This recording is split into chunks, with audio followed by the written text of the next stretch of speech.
Something, something, something, something, something, something, Books Channel。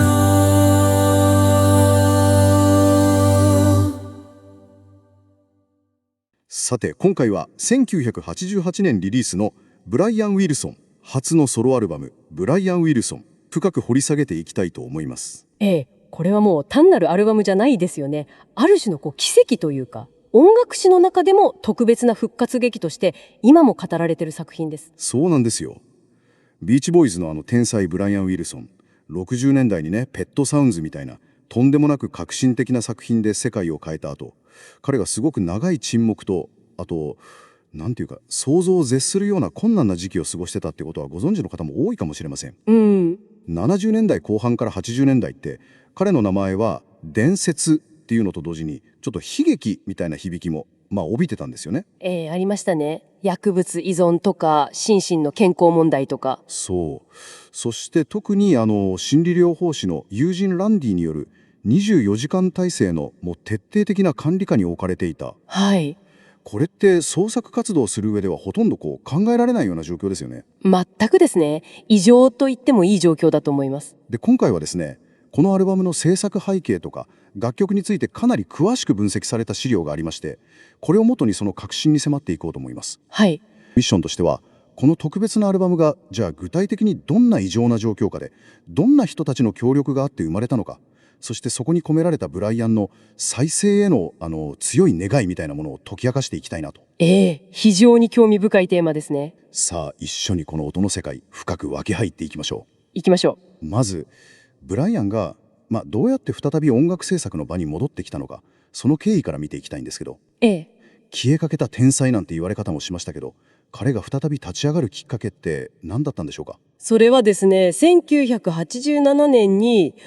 サイヤレコーズの社長だったセイモア・シュタイン。はいはい。彼が比較的健康そうに見えたブライアンに会って、はいはい。ぜひ新しいアルバムを作ろうってすごく熱心に働きかけたこと、これが大きかったみたいですね。なるほど、セイモア・シュタインが。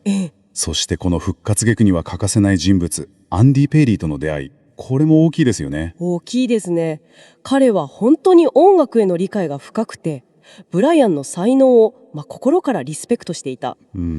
イリー自身当時を振り返って、最初はね、ブライアンと一緒にただピアノを弾いたり、昔の曲について話したりしただけなんだって。でもそれが自然と新曲のアイディアになっていったんだって語ってるんですね。まるでセッションの中から音楽が湧き出てくるような、そんな感じだったんですかね。そういう自然な始まりだったようです。さらにプロデューサーのラス・タイトルマン、あとワーナーブラザースの社長でもあったレニー・ワロンか、イエローのジェフリンといった当時の音楽シーンを代表するような才能が集まった、そうそうたるメンバーですよね。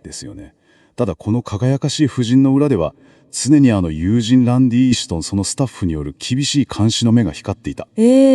そこがこの話の異様なところですよね。資料にはペイリーのかなり衝撃的な証言も載ってますよね。あの証言はすごいですよね。ランディのスタッフが電話が鳴るたびに今すぐ違う曲をやれって命令してくる。ひどい話ですね。これはちょっと信じがたい状況ですよね。本当にこの復活がだから単なるカムバック以上の意味を持つのはまさにその点なんですよ。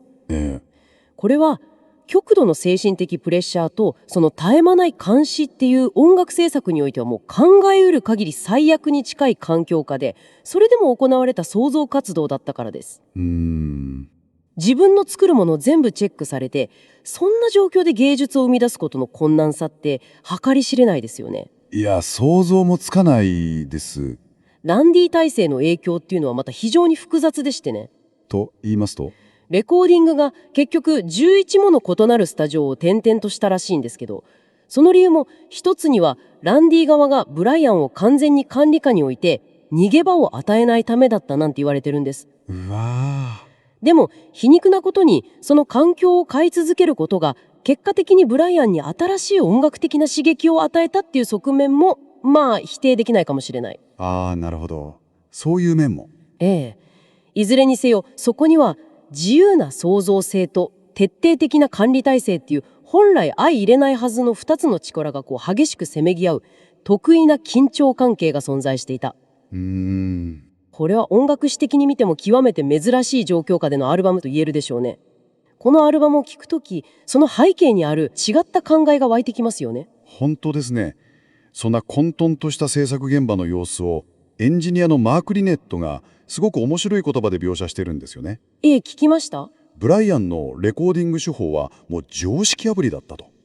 普通レコーディングってまずリズムトラック取って、次にベース、それからコード楽器みたいに音を重ねていくものだろうって。まあ普通はそうですよね。でもブライアンはドラムを取ったかと思えば、いきなりストリングスを重ね始めたり、あるいはまずボーカルのコーラスパートから録音したりするんだって。へえ。まるで音の層を重ねては一度壊し、また新しく塗り重ねていくみたいな予測不能なプロセスだったんですね。それはすごいですね。周りのスタッフは大変だったでしょうけど。大変だったと思いますよ。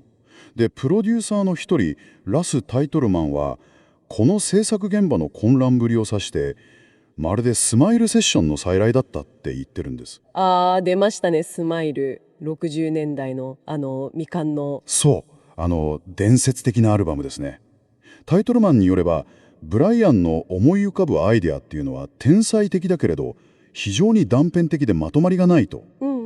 だから自分はそれらをつなぎ合わせて形にする組み立て屋に徹したんだって。組み立て屋。時にはランディ医師と怒鳴り合いになることもあって、スタッフは常に胃が痛くなるようなストレスにさらされてたそうです。でしょうね。それでもブライアンがピアノの前に座ると、その場の誰もが彼に敬意を払わずにはいられなかったとも証言してるんです。それはなんかわかる気がします。音楽の魔法がその場の空気を変えたんでしょうかね。そのタイトルマンの言葉はまさにこのアルバム制作の本質をついてる気がしますね。と言いますと？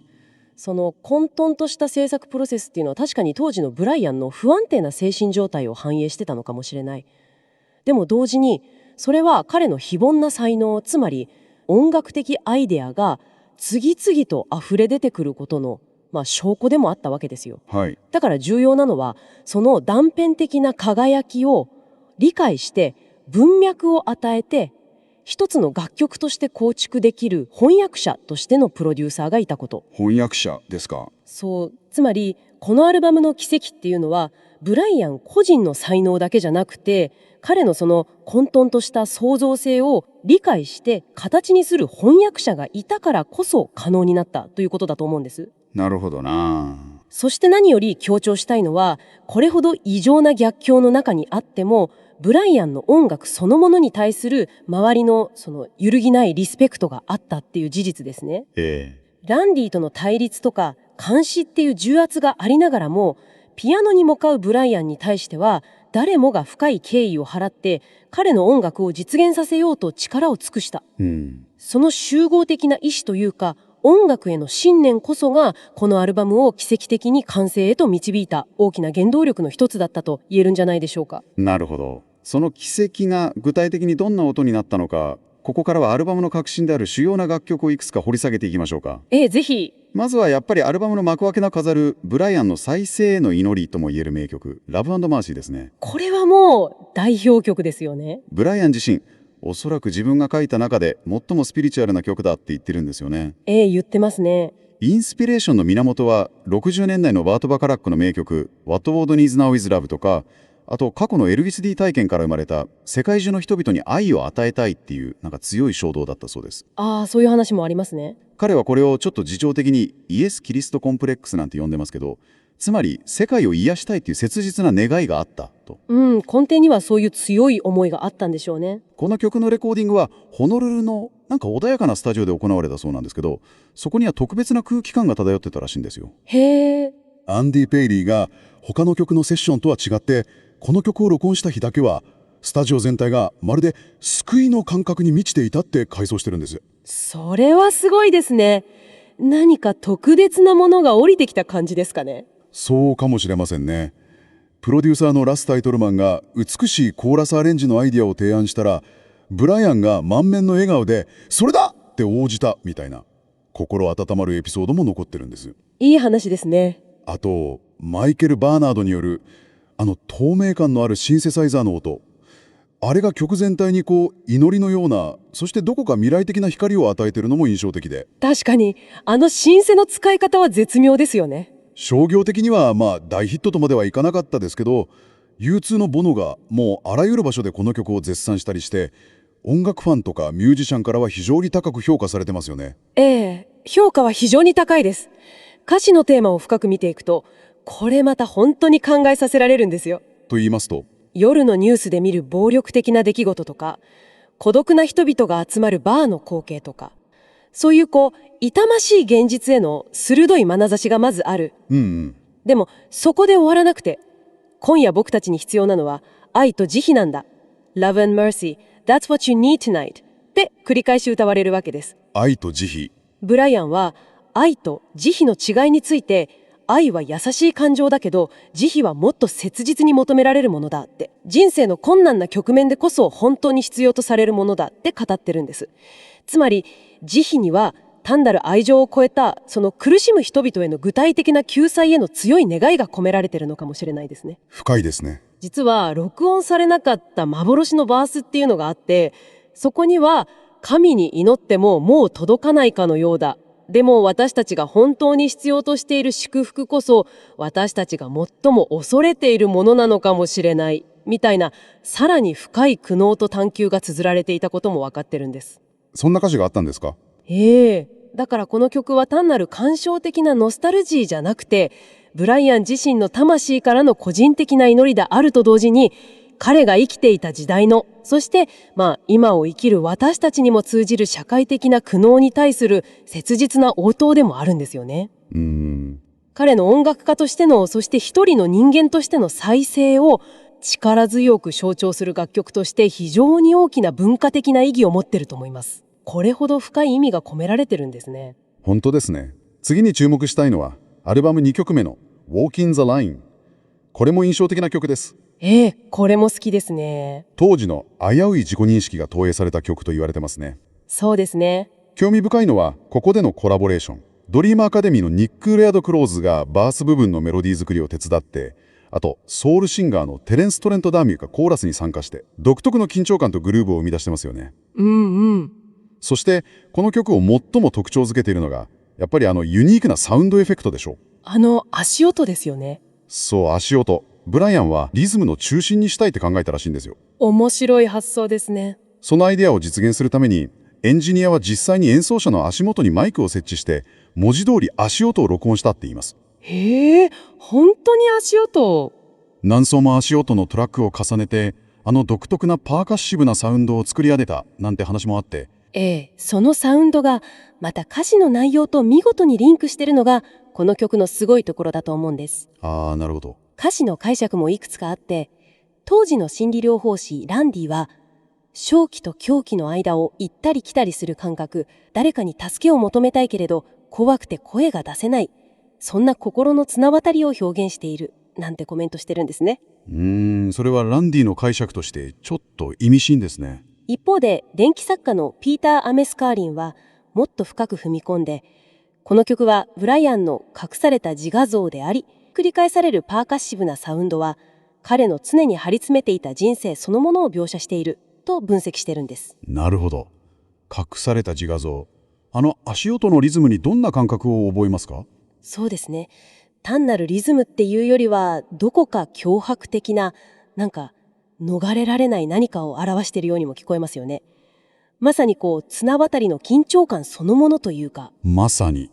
コラボレーションによって生まれた化学反応と足音をリズムの核にするっていう実験的なサウンドデザイン。これらが一体となってブライアンの内面に渦巻いてたであろうその不安とか緊張感を音楽的に、そして非常に独創的な形で表現している。そこがこの曲の魅力であり深さだと思います。本当にそう思います。さて続いてはアルバム中盤のハイライトの一つ、メルトアウェイ。これも名曲ですね。美しいバラードですよね。深い自己喪失感とか孤独が愛する人の存在によって温かく溶かされていく、そんな癒しのプロセスを描いた曲。この曲にはレコーディング中の奇跡的なエピソードが残ってるんですよね。有名な話ですね。そうそう。共同プロデューサーのラス・タイトルマンが曲の終盤にもう一行、何か感動的な歌詞が欲しいってブライアンにリクエストした。はい。そしたらブライアンはピアノの前でって苦しみ抜いて、そしてほとんど即興であの有名なフレーズ I feel just like an island until I see you smiling、 まるで孤島のように孤独を感じる、君が微笑んでくれるのを見るまではを生み出したっていう。その瞬間を目撃したアンディ・ペイリーは、ブライアンは本当に苦しそうだったけど、まさにその瞬間だけ神が降りてきたような感じだったって語ってるんです。エンジニアのジョシュ・アービーもそのフレーズが生まれた直後、コントロールルームにいたスタッフ全員が言葉もなく、ただ全く互いにうなずき合ったんだ、それほど感動的だったって証言してるんですよ。すごい。音楽が生まれる魔法のような瞬間が本当にそこにあったんですね。本当に鳥肌が立つようなエピソードですよね。歌詞のテーマをさらに深く見てみると、自分の弱さとか苦しみを見せることへのためらいと、それでも愛する人の前では心が溶けていく、その過程が非常に正直に誠実に描かれてると思うんです。君に僕の苦しむ姿は見せたくないみたいな自己防衛的な感情も吐露しながら、最終的には僕の中のブルース、憂鬱は溶けて消えていくって歌う。このなんていうか、聞く者の心を強く打つんだと思います。確かにすごくストレートですよね。そして何よりスタジオでの即興という一回性の奇跡が曲の最も感動的な核になったこと、これこそ音楽制作の醍醐味であり魔法ですよね。まさに。サウンド面では電気作家カーリンも指摘してますけど、ペットサウンズ時代のトレードマークだったスレイベルとか独特のスネアドラムの響きと、80年代的なシンセサイザーの透明感とか深いエコー感、これが見事に融合してるんです。言われてみればそうですね。これがどこか懐かしいのに新しい癒しの雰囲気を作り出してる。このアルバムが持つ心の癒しとか傷つきやすい自己の開示みたいな重要なテーマをまさに象徴する一曲と言えるでしょうね。なるほどな。そしてアルバムの最後を飾るのが8分を超える壮大な組曲リオグランデですね。テーマは一見西部開拓時代の冒険物語みたいなんですけど、その奥には人生におけるサバイバルとか故郷への渇望、そして帰りたい場所への祈りといったブライアン自身の心の旅路が投影されているようです。そう読み取れますよね。この曲の制作初日にロサンゼルスで大きな地震が発生したっていうエピソードはすごく象徴的ですよね。スタジオが騒然とする中でブライアンは意外なほど冷静に、これが現実のサバイバルだよって語って、そのままこの曲の作曲に取り掛かったっていうんです。すごい精神力ですね。プロデューサーのレニー・ワロンカーは、これぞスマイル以来の奇跡が起きているって感動のあまり涙を流したと伝えられています。曲はバンジョーの響きが荒野の風景を描き出すような印象的な前奏から始まって、そして旅の困難とかサバイバルの緊張感を表現するパート、魂を振り絞るような Take me home 家に連れて帰ってっていう感動的なソロパートを経て、最後はまるで夢を見ているかのような幻想的な終章へと続いていく。まさに音で描かれた一大冒険叙事詩ですね。この曲の持つ意義っていうのは、まず第一にブライアンがスマイル、未完のアルバム以来、実に20年ぶりとなる本格的な組曲形式、つまり複数のパートから成り立って一つの物語やテーマを描く長大な楽曲形式に、挑戦した点にあると思うんです。20年ぶりですか。これは彼の音楽家としての野心とかスケール感が困難な状況下でも全く失われてなかったことを示してますよね。確かに。そして西部開拓っていうアメリカ的なモチーフを借りながら、魂の癒し、そして未来への希望といった非常に普遍的で深いテーマを描き出してる。ブライアン自身もこの曲について、人生におけるサバイバルがテーマなんだ、誰もが心の奥底に帰りたい場所を持ってるはずだからって語ってますしね。なるほど。制作プロセスも非常に興味深くて、アンディ・ペイリーが曲のほとんど全てのパートがその場の空気から生まれていったって証言してるように、見事に融合したドラマチックな展開に満ちてるんです。即興で？まさにスタッフ全員の想像力が結集して作り上げられた音楽による冒険譚。アルバム全体のテーマを集約して、音楽家としての壮大なスケール感を改めた私たちに感じさせてくれる感動的なフィナーレと言えるでしょうね。状況下でこれだけの作品を作り上げたこと自体が本当に驚異的ですよ。本当にそうですね。ラブ&マーシーからリオグランデまで主要な曲を見てきましたけど、このアルバムには他にもなんか魅力的な宝石みたいな曲がたくさん散りばめられてるんですよね。本当に。例えば、ベイビーレッドやらヘアグローロング、未来への再生を感じさせる曲。あれもいい曲ですよね。リトルチルドレン、子供時代の無邪気さへの憧れ。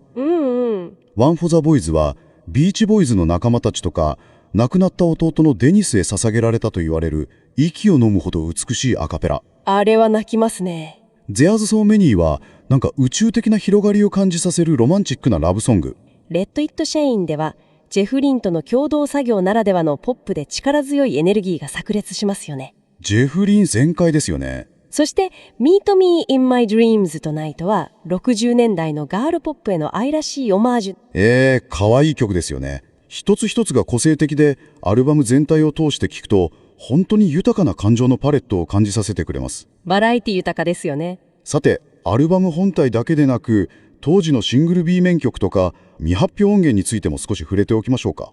それも重要ですね。当時シングル版の B 面には Let's Go to Heaven in My Car とか、あとフリート・オット・マックのリンジー・バッキンガムと共作したファンキーな He couldn't get his poor old body to move なんかが収録されてました。ありましたね。さらに2000年にこのアルバムがリイシューされた際には、多数のデモ音源とか別バージョンがボーナストラックとして追加されて大きな話題になりましたよね。なりましたね。あれはファンにはたまらなかった。そして2021年にはブライアンの公式サイトでテリー、She Needs Me みたいな、これまで門外不出だった完全な未発表曲も公開されたんです。ありましたね。あれも驚きました。これらの未発表音源っていうのは非常に重要な意味を持ってると思うんです。と言いますと、これらは完成したアルバムブライアン・ウィルソンといういわば氷の一角の下にいかに広大で豊かな創造性の海が広がっていたか、そして同時にランディ体制という強力なフィルターの下で制作がいかに困難を極め多くのアイデアが歪められた貴重な証拠なんですよ。なるほど。例えばテリー・シー・ニーズ・ミー、これはプロデューサーのラス・タイトルマンとともにかなり制作が進んでいたにもかかわらず、ランディ氏の横やりによって最終的に未完成に終わってしまったっていう経緯が記録されてるんです。そんなことがあったんですか。また Meet Me in My Dreams Tonight ではランディ側がブライアンの意向とは異なる歌詞を無理やり採用させようとしたのをエンジニアたちが起点を聞かせて阻止した。現場の緊張感が伝わってきますね。まさにスタジオ内の見えない緊張感とか対立を象徴してますよね。これらの未発表曲は単なるおまけじゃなくて、ランディ体制というフィルターがなければアルバムがどうなっていたか、その可能性を示す重要な証拠なんです。なるほど。つまりアルバム本編とこれらの未発表音源群を合わせて聞くことで、初めて当時のブライアンがいかに多作で多様な音楽的アイデアに満ち溢れていたか、そしてそれを形にするためにどれほどの葛藤と戦いがあったのか、その全体像をより深く立体的に感じ取ることができるわけです。まさに困難な状況下で生まれた創造性の記録、その真相を探る鍵と言えるでしょうね。なるほど。未発表音源も含めて聞くことで、このアルバムの持つ意味がさらに深まるわけですね。さて、今回の探求もそろそろ終わりに近づいてきました。ブライアン・ウィルソンの1988年のソロデビュー作、ブライアン・ウィルソン。これは本当に想像を絶するような困難な監視体制の下で、多くの協力者の力を得て生み出された、まさに再生の物語でしたね。本当にそう思います。時代を超えて愛される美しいメロディーと80年代特有のサウンドプロダクションが見事に融合して、アンディ・ペイリー、ラス・タイトルマン、ジェフリンといった外部の才能との化学反応も素晴らしい輝きを放っていました。奇跡的なバランスですよね。このアルバムとその制作背景っていうのは、どんな逆境の中にあっても失われることのない人間の想像力とか、困難から立ち直る回復力、そして音楽そのものが持つ深い癒しの力を私たちに力強く示してくれているように思います。まさに。とてつもないプレッシャーの中でどのようにして再び自身の声を取り戻し、輝き始めたのか、その感動的なドラマを音を通して感じていただけたでしょうか。感じてもらえたら嬉しいですね。ブライアン自身は、このアルバムについて非常に印象的な言葉を残してるんですよね。と言いますと？僕の人生のすべてがこのアルバムには詰まっているんだ。成功も失敗も痛みも愛も文字通り全部がね。その言葉は本当に重みがありますね。彼の人生のすべてが詰まっていると。これを踏まえて最後にあなたに一つ問いかけてみたいことがあるんです。何でしょう？音楽を通して一人の人間の人生のすべて、成功も失敗も喜びも苦しみもを感じ取るとは一体どういうことなんでしょうか。そしてあなたにとってあなた自身の人生そのものが詰まっていると感じるような音楽はどんなものでしょうか。このアルバムブライアン・ウィルソンをもう一度聴きながらそんなことを少し考えてみるのもこの作品との新たな向き合い方として面白いかもしれないですね。Something, something, something, something, something, something, Books Channel.